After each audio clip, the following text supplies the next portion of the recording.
Jaya Radha Madhava Punya Bihari Jaya Radha. And now Chapter 6. The Yadu dynasty retires to Prabhasa.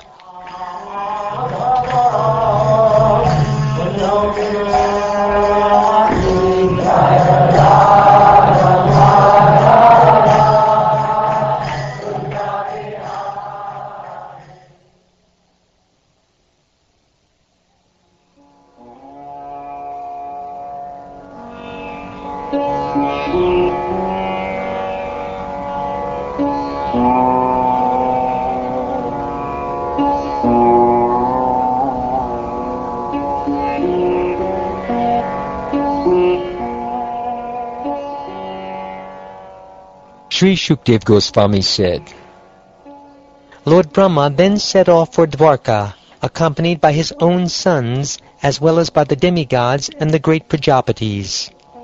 Lord Shiva, the bestower of auspiciousness to all living beings, also went, surrounded by many ghostly creatures. The powerful Lord Indra, along with the Maruts, Adityas, Vasus, Ashvinis, Ribus, Angiras, Rudras, Vishvadevas, Sadyas, Gandharvas, Apsaras, Nagas, Siddhas, Charanas, Guhyakas, the great sages and forefathers, and the Vidyadharas and Kinnaras, arrived at the city of Dwarka, hoping to see Lord Krishna. By his transcendental form, Krishna, the Supreme Lord, enchanted all human beings and spread his own fame throughout the worlds. The Lord's glories destroy all contamination within the universe.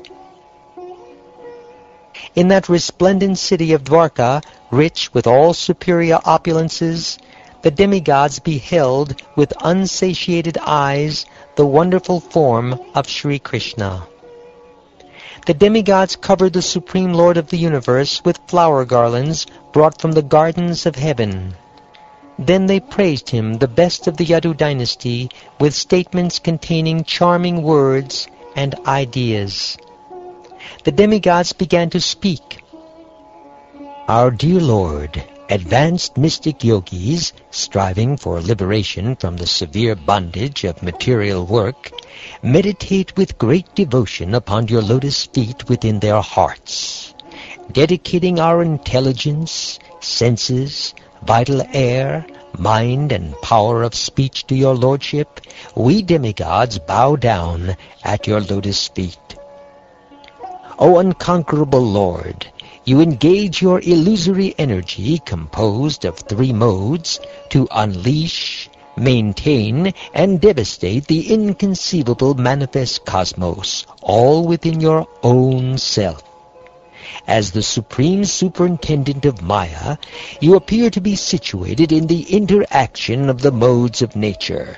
However, you are never affected by material activities. In fact, you are directly engaged in your own eternal spiritual bliss, and thus you cannot be accused of any material infection.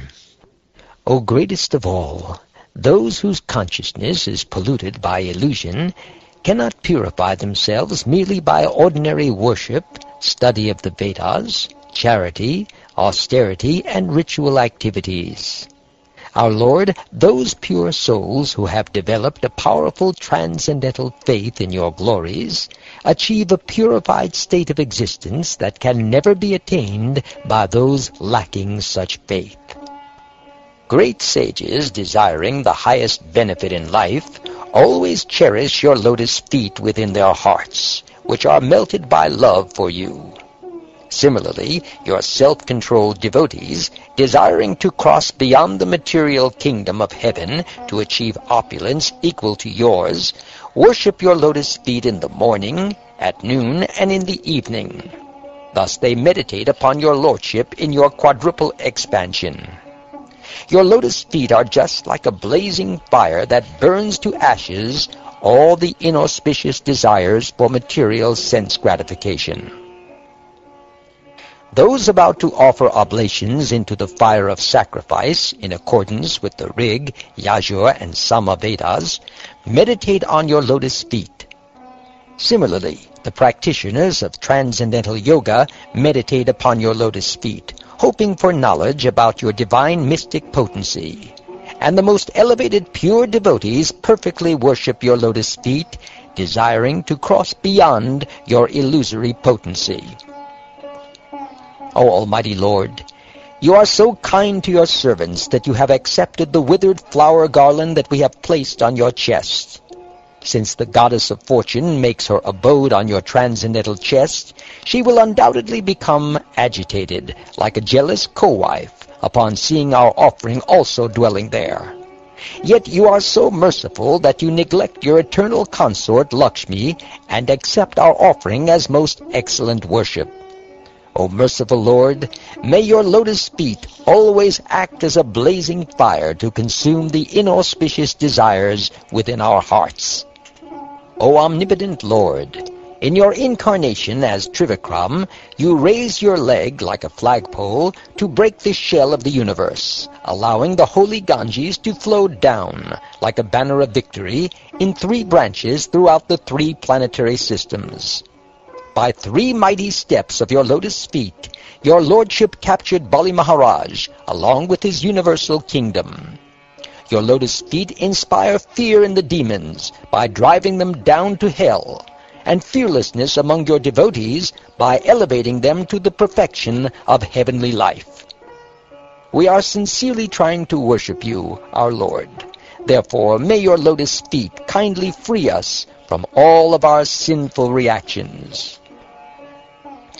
You are the Supreme Personality of Godhead, the transcendental entity who is superior to both material nature and the enjoyer of nature. May your lotus feet bestow transcendental pleasure upon us.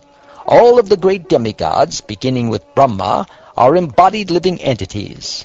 Struggling painfully with one another under the strict control of your time factor, they are just like bulls dragged by ropes tied to their pierced noses.